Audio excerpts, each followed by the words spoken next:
I don't make hair. I can decide to market this sister that make hair because I don't know how to make hair.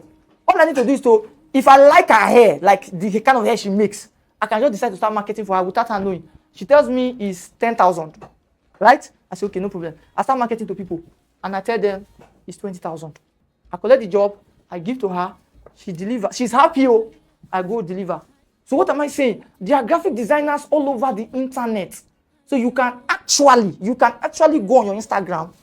I'm already showing you the secret too, and check for graphic designers. Since you want to be on that line, and check for graphic designer. It means not only graphic designer. You can check for anything you are interested in, anything you know you can talk about very well, anything you know that you are good at in that area. Check for people that are already good at it and find out their price. There was time, there was a time, literally, I used to beg people to handle their Facebook. Let me handle it. My brother in South Africa, I've been begging him.